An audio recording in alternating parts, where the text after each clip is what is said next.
Alpine Omega, St. Matthew, St. Timothy, and St. Gerard Construction. Kailan po itong unang bilyon na kumita kayo sa DPWH? Billion po. Opo. Kwento nung narinig po namin sa television, sinasabi ninyo ay noong DPWH na kami.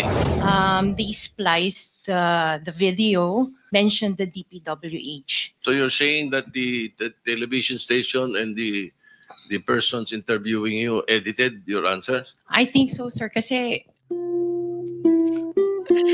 I asked to pick up. If you already reviewed, scrutinized, and compared all the equipment, documents of Elite Construction, Alpine Omega, St. Matthew, St. Timothy, and St. Gerard Construction, these corporations, ang office, isa lang ang building nila. Hindi kaya pare-pare yung equipment lang ang pinakita at sinabi sa inyo? Correct. Your Honor, they are asked to submit certificates of registration for each unit of equipment. And certification, but you do not inspect? You mean, Your Honor, the actual physically, yes. Units? No, Your Honor. You do not? Ito isa sa mga nakikita nating nagiging problema natin dito, Your Honor, Mr. President. Now, all of this, ang pagkakaalam nga namin, ang may-ari nito ay sila Mrs. Diskaya. And Mrs. Diskaya is here. So, pwede po bang, Mrs. Diskaya, pwede po bang ibalita nyo sa amin, ikwento nyo sa amin yung napanood namin sa inyo sa television na sinasabi ninyo. Kailan po kayo unang nagkaroon ay kumita ng bilyon sa construction industry? Anong taon po yun? Good morning po. Billion po. Opo. Kwento nung narinig po namin sa television, sinasabi niyo sa interview niyo dahil tinanong kayo kung anong naging gateway para gumanda ang buhay niyo. Sabi niyo kayo hindi naman nakakaangat nung araw. At tapos sabi niyo ay noong DPWH na kami. Yun po yung sagot niyo eh. So, at tinanong kung magkano at sabi niyo bilyon. Kailan po itong unang bilyon na kumita kayo sa DPWH?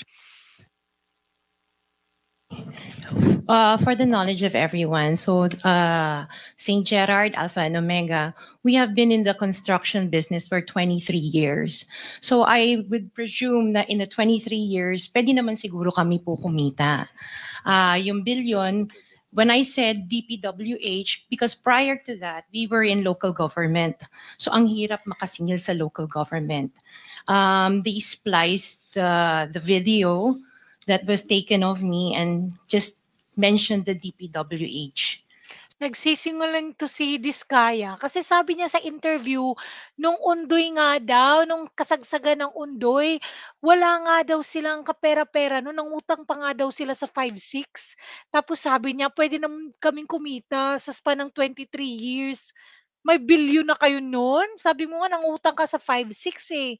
So, contractor na po kami for 23 years. So you're saying that the television station and the persons interviewing you edited your answers? Ano niya, sinungalingan niya. I think so, sir. Kasi I did mention that I was doing local government as well as private po. Yeah, if I may, with the permission of the chairman, Senator President Pro Tem. Ma'am Sara, ano ba naging trabaho niyo bago kayo pumasok sa mga kontrata sa gobyerno?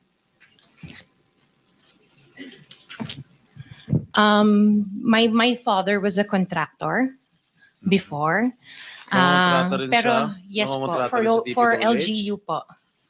LGU, and then ako I worked sa ibang bansa. Yun po. Anong work mo sa ibang bansa? I was a dental receptionist and an orthodontic nurse. So you are a doctor? Nurse. Nurse? No po. Yung asawa mo, ano trabaho?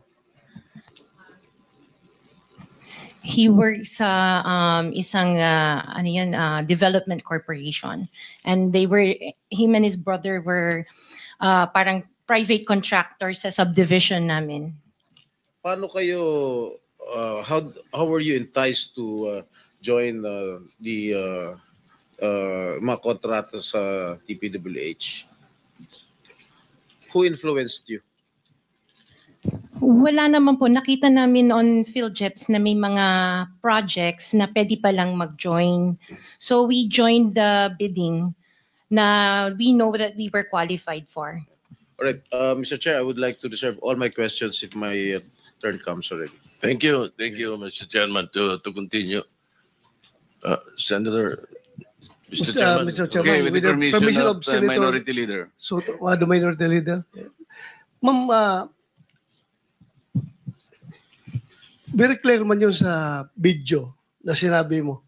Kung kailan kayo kumita ng malaki, sabi mo, noong nag-DPWH na kami. Ngayon, gusto mong i-attribute yung wealth ninyo going back noon pa sa tatay mo, noong nagsimula kayo ganon. Pero very clear, the video won't lie.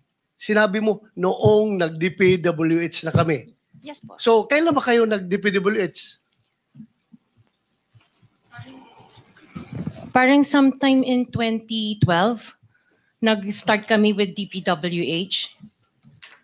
Can you be definite with your answer? Parang 2012? Oh, please, because you're under oath, please. Yes po. Make sure of your answers. Sometime in 2012, we started with DPWH. We started with joining biddings. Pero prior to that, we were with local government. Yung mga flood control projects, kailan kayo nag-engage ng flood control projects sa DPWH? Siguro mga 2016 onwards. Please make sure of your answer. Yes po, 2016 onwards po. 2016 onwards? Yes po. Oh, ito yung kumakalat ngayon na video na ano daw, sinisiraan nila dito na ano daw, palang pumula daw yung ulo ni Bato kasi nga daw 2016, 'di ba, panahon 'yun ni PRRD.